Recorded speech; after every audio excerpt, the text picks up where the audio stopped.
Bhandarkhola Talepur Keraniganj model থানার এক শান্ত নিরিবিলি জনপদ, যেখানে মানুষের হৃদয়ে গেঁথে আছে এক অনন্য ভালোবাসার নাম ভান্ডারখোলা ঈদগাহ এবং কবরস্থান।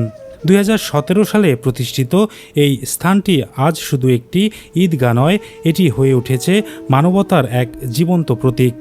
এখানে একসাথে প্রায় 1000 মুসল্লি ঈদের নামাজ আদায় করতে পারেন। এটি একটি দৃশ্য যা দেখলে হৃদয়ে ভরে যায় প্রশান্তিতে। এই মহৎ উদ্যোগের পিছনে রয়েছেন এক মহান মানুষ, মরহুম হাজী মোহাম্মদ লালু মোল্লা, আর তারই সুযোগ্য সন্তান স্পেন প্রবাসী মোহাম্মদ হারুন মোল্লা ও শাহ আলম মোল্লা। বাবার স্বপ্নকে বাস্তবে রূপ দিয়েছেন নিঃস্বার্থ ভালোবাসা দিয়ে। তারা চাইলেই নিজেদের বিলাসবহুল জীবনে সবকিছু ব্যয় করতে পারতেন, কিন্তু তারা বেছে নিয়েছেন মানুষের জন্য কিছু করার পথ।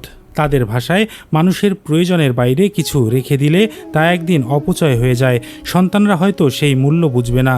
এই চিন্তা থেকেই তারা তাদের নিজেদের সম্পদের প্রায় 60% জায়গার ওপর গড়ে তুলেছেন এই চমৎকার ঈদগাহ ও কবরস্থান, যেন এই মাটির সাথে জড়িয়ে থাকে তাদের ভালোবাসা, দানশীলতা আর মানবিকতা। ওরা আল্লাহ তাআলার তরফ থেকে এটা হয়েছে, আমরা তার দেওয়ার কোনো ক্ষমতা নাই, 1 টাকা দেওয়ার, আর আমাদের কোনো ভরসা নাই।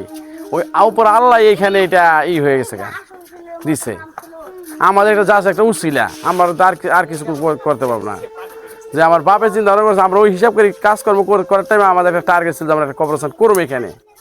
আল্লাহ দিলে হয়ে গেছে যে দুনিয়ার টাকা তো দুনিয়ায় থেকে যাইবো, যে আল্লাহর হচ্ছে কিছু দিয়া থেকে গেলে দুনিয়াতে মনে থাকবে এইটা। আর জমিন তো বাচ্চাটা চলে থেকে গেলে বাচ্চাটা বিক্রি করে ফেলাইবো, আর এইটা ধর কেউ বিক্রি করতে পারে, এটা 5 জন নামে দিয়ে দিলে এইটা ধর বিক্রি করতে পারবো না। আমাদের চিন্তা ভাবনা এইটা যে আমার বাপ মায়ের স্বপ্ন ছিল, আমার বাপে আমারে বলছিল যদি পারো, তোমরা যদি ইউরোপে যেহেতু গেছো, যদি পারো, ইনকাম যদি ভালো হয়, তাহলে তোমরা একটা কবরস্থান দেওয়ার চেষ্টা করো, যে দুনিয়ার টাকা দুনিয়াতেই থাকবো, কিছুই থাকবো না। তখন আমাদের এই কল্পনাটা ছিল। আস্তে আস্তে এটা ওইভাবেই প্ল্যান করেই, আমার তো আজ বাপ নাই, তবে সে ছিল তখন, ছিল না যখন আমরা এই জায়গাটা নিয়েছি। আমার বাবা মারা গেছে, মারা যাওয়ার পরে আমার এই জায়গাটা নেওয়া হয়েছে। ওই বাবাই যে বলছিল, এই জন্যই এই জায়গাটা মূলত কিনা।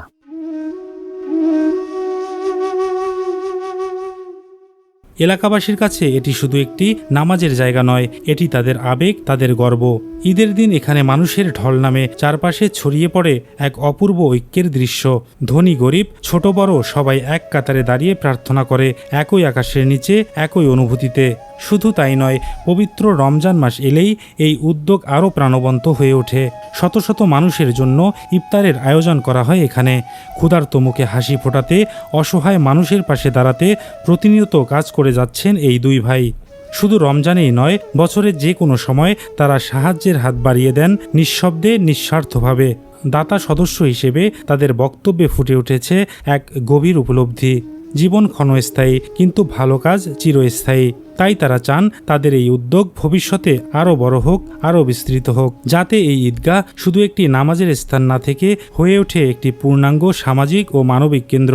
যেমন আমাদের এখানে 1 মাস ব্যাপী সব মানুষের আমরা খাওয়াই, রোজাদার মানুষদের জন্য। এখানে কোনো গরিব ধনী কোনো ভেদাভেদ নাই, যে আসবো সেই খাবে। এইটা নিয়ে আমার অনেক কিছু স্বপ্ন আছে। যেমন স্বপ্ন আছে, সামনে আরেকটা জায়গা আছে, যদি এই জায়গাটা আমাদের দেয় তাহলে এইটাও আমরা অফ করে দিব। এখানে সামনে চিন্তা ভাবনা করছি যে সামনে ভবিষ্যতে আমাদের সমাজে মাদকটা ছড়াই গেছে, এই মাদক থেকে বিরত থাকার জন্য ইয়ং জেনারেশন যারা আছে তারা যাতে এখানে একটা খেলাধুলা করতে পারে, এই ধরনের আমার একটা মাঠ চিন্তা ভাবনা আছে। ইনশাল্লাহ বাকিটা আল্লাহ জানে। এখানে থাকবো, সামাজিকতা কিছু কাজ হবে। আর জীবনে চলার জন্য বেশি টাকা পয়সা প্রয়োজন হয় না। সুন্দরভাবে 3 বেলা যদি খাওয়া থাকা হয় আর বাসস্থান, এটা হইলেই মানুষের জন্য এনাফ। আর আপনার চাহিদার কোনো শেষ নেই। আপনি 1 টাকা কামাইলে 2 টাকার চাহিদা, 2 টাকা কামাইবেন 3 টাকার চাহিদা, এইভাবেই দুনিয়াটা চলবো। ভবিষ্যতে সামনে চিন্তা ভাবনা আছে আরো আরো বড় করুম, এই চিন্তা ভাবনা আমাদের কাছে আছে। যে দুনিয়ার টাকা তো দুনিয়ায় থেকে যাইবো, যে আল্লাহর হচ্ছে কিছু দিয়া থেকে গেলে দুনিয়াতে মনে থাকবে এইটা। আজ ভান্ডারখোলার মানুষ গর্ব করে বলে, তাদের এলাকায় এমন কিছু আছে যা শুধু ইট পাথরের স্থাপনা নয়, বরং ভালোবাসা, ত্যাগ আর মানবিকতার এক অনন্য নিদর্শন। হয়তো পৃথিবীর অনেক জায়গায় বড় বড় স্থাপনা আছে, কিন্তু এমন হৃদয় দিয়ে গড়া জায়গা খুব কমই দেখা যায়। ভান্ডারখোলা ঈদগাহ ও কবরস্থান আজ প্রমাণ করেছে, যদি ইচ্ছা থাকে তাহলে প্রবাসে থেকেও নিজের মাটির জন্য, নিজের মানুষের জন্য অসাধারণ কিছু করা সম্ভব। এই গল্প শুধু দুই ভাইয়ের নয়, এটি একটি এলাকার, একটি সমাজের, একটি ভালোবাসার গল্প, যেখানে প্রতিটি ইট, প্রতিটি জমিন সাক্ষী হয়ে আছে এক নিঃস্বার্থ দানের ইতিহাসের।